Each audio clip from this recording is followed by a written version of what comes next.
गजाननं भूतगणाधिसेवितं कपित्थजम्बूफलचारुभक्षणम् उमासुतं शोकविनाशकारकं नमामि सर्वविघ्नेश्वरपादपङ्कजम्। जय श्री कृष्ण। मेरे YouTube channel सरल ज्योतिष पर आपका स्वागत है।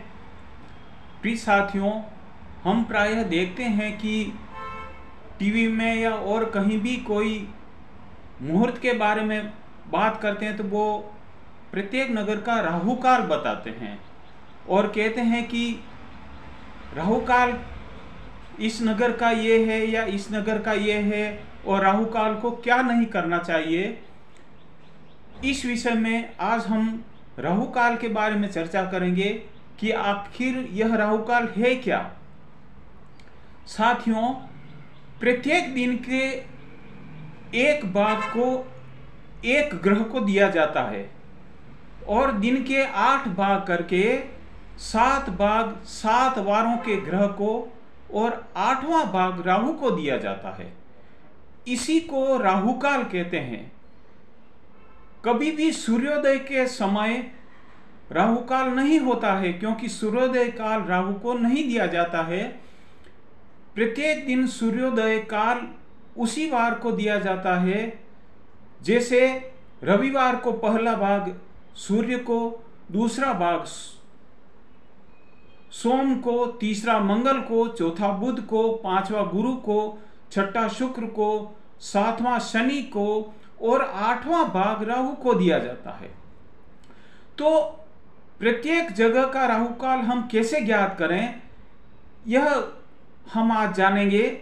राहु काल की गणना करने के लिए प्रत्येक दिन के दिनमान का यानी सूर्योदय से लेकर सूर्यास्त काल तक के समय का 8 भाग कर लेते हैं और प्रत्येक दिन राहु काल अलग अलग समय होता है।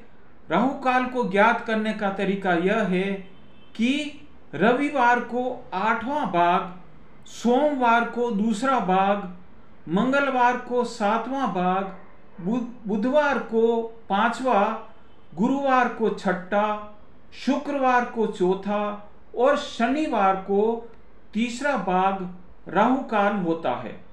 रात के समय राहु काल का कोई महत्व नहीं होता है तथा राहु काल का ध्यान हमें क्रूरवार जो होते हैं उस दिन विशेष रूप से रखना चाहिए। ये क्रूरवार हैं रवि, मंगल और शनि। इस दिन राहु काल का विशेष महत्व रहता है और राहु काल अधिक प्रभावी रहता है।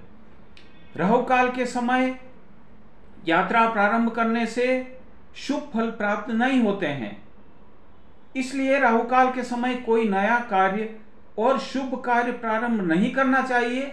लेकिन यदि पहले से कोई काम चल रहा है तो उसे राहु काल के समय हम जारी रख सकते हैं। इस प्रकार प्रत्येक दिन के चौघड़िए और राहु काल इन दोनों की गणना करके हम किसी दिन कार्य करने का शुभ समय और यात्रा करने का शुभ समय ज्ञात कर सकते हैं।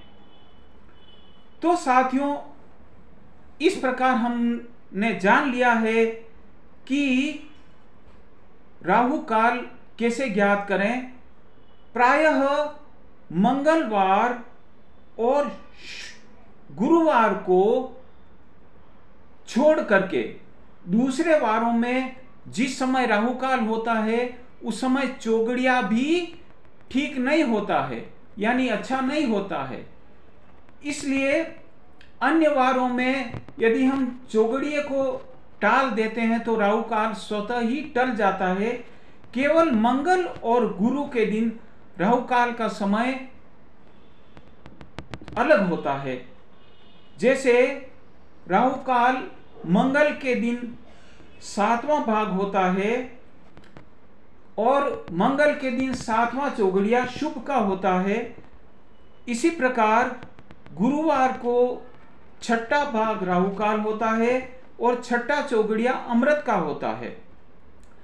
बाकी अन्य दिनों में राहु काल का समय और चौघड़िया समय दोनों ही एक ही होते हैं, यानी खराब चौघड़िए में ही राहु काल आता है, इसलिए उसमें विशेष हमें ध्यान देने की आवश्यकता नहीं है। चौघड़िया और राहु काल को देख करके हम ये जान सकते हैं कि रविवार के दिन दूसरा, तीसरा और चौथा दिन का समय जो होता है, यानी दिन का भाग होता है, वो हमेशा अच्छा होता है। सोमवार के दिन छठा, सातवां, आठवां, मंगलवार के दिन चौथा, पांचवा, तीसरा, बुधवार के दिन पहला, दूसरा, चौथा, गुरुवार के दिन चौथा, पांचवा, शुक्रवार के दिन पहला, दूसरा, तीसरा, शनिवार के दिन छठा, सातवां, आठवां जो भाग होता है समय का, यानी जो चौघड़िए होते हैं वो श्रेष्ठ होते हैं। इस समय राहु काल नहीं होता है। तो आज हमने ये राहु काल के बारे में जान लिया है। इस प्रकार चौघड़िया और राहु काल दोनों के द्वारा हम स्वयं शुभ समय की गणना कर सकते हैं। आज की चर्चा हम यहीं विराम देते हैं। यदि यह मेरा चर्चा आपको पसंद आई हो तो इसको लाइक करें और मेरे चैनल को सब्सक्राइब करें। आगे हम किसी और विषय पर चर्चा करेंगे। आज के दिन हम अपनी वाणी को यही विराम देते हैं। जय श्री कृष्ण। आप सबका समय मंगलमय हो, ऐसी प्रभु से प्रार्थना।